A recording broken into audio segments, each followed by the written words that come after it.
I'm only one call away. I'll be there to Salut tout le monde, c'est Abdulaziz Bayoko, spécialiste en gestion des ressources humaines et concepteur de tableaux de bord de gestion avec Excel. Alors, si j'ai mis autant de temps avant de faire cette deuxième vidéo, c'est parce que j'étais malade. Aujourd'hui, alhamdoulilah, ça va. Donc, la formation de ce soir portera sur la construction d'une pyramide des âges.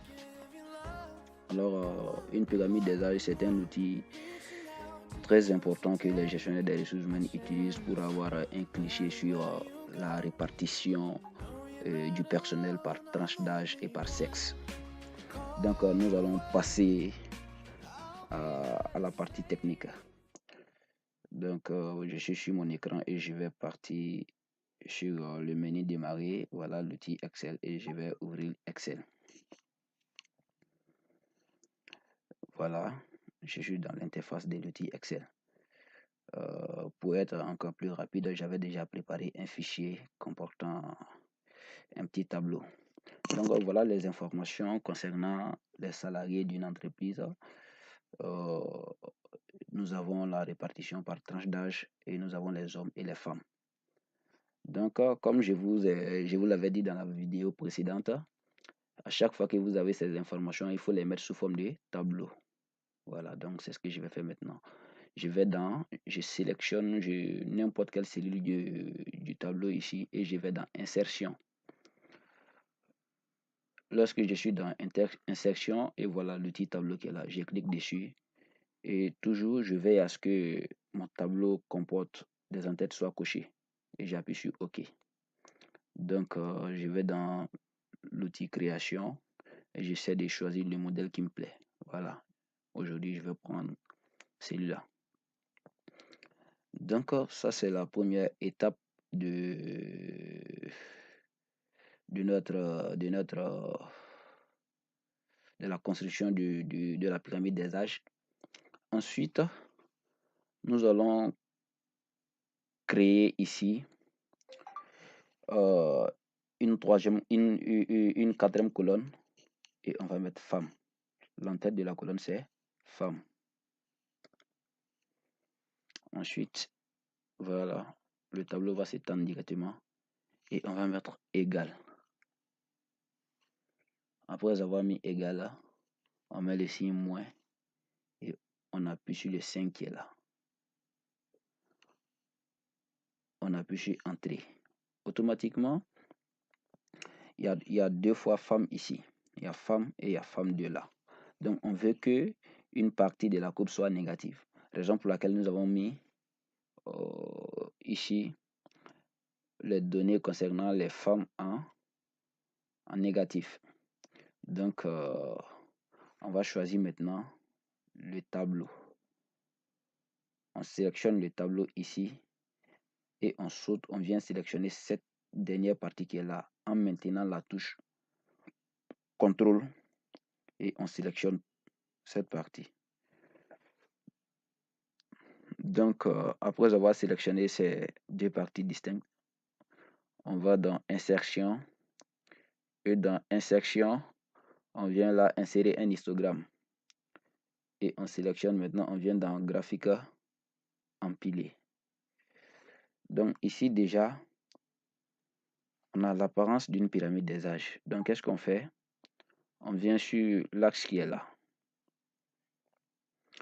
et on fait un clic droit, mise en forme de l'axe. Arrivé là, on descend. La barre de défilement qui s'affiche à droite, on descend et voilà étiquette. Après avoir cliqué sur étiquette, on descend.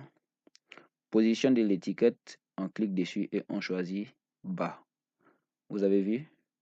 Ici, 60 ans, 60 ans et plus, 50 à 59 ans, 40 ans, ainsi de suite. Ça s'affiche à gauche. Donc, après cela, on clique sur la courbe. Largeur de l'intervalle, on diminue à 5. Ça va dépendre de vous-même. Hein. Moi, personnellement, je préfère le diminuer à 5. Ok, j'appuie sur Entrée. Donc, vous voyez, on a déjà notre pyramide des âges.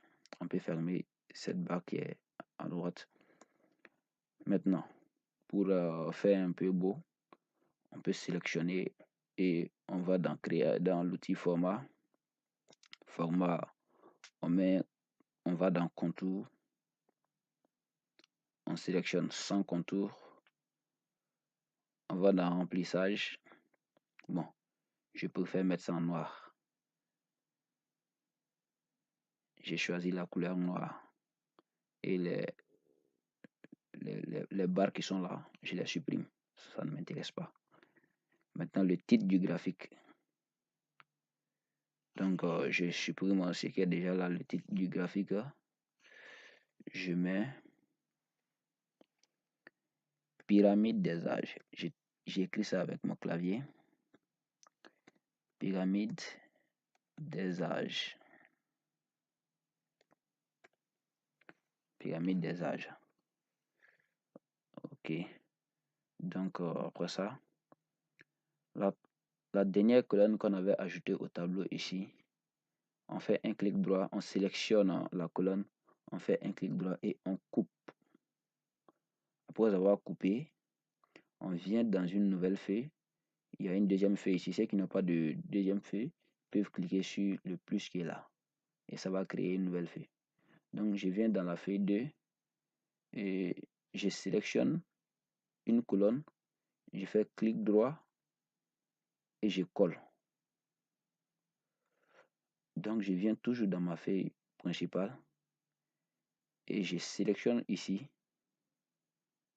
Clic droit. Je supprime. Voilà. Donc, je crois que c'est bon. Donc, je vais choisir, je vais changer, comment dirais-je, le quadrillage. Je vais enlever le quadrillage. Je vais dans affichage, quadrillage, je décoche. Voilà. Donc, je sélectionne toute la feuille et je vais dans accueil, couleur de fond, couleur de remplissage, autant pour moi. Je choisis la couleur noire. Bon, c'est ça qui me plaît comme ça, hein. Et j'ai choisi le tableau. Donc, j'ai choisi la police en... Je décide de mettre la police en blanc. Couleur de police, je mets en...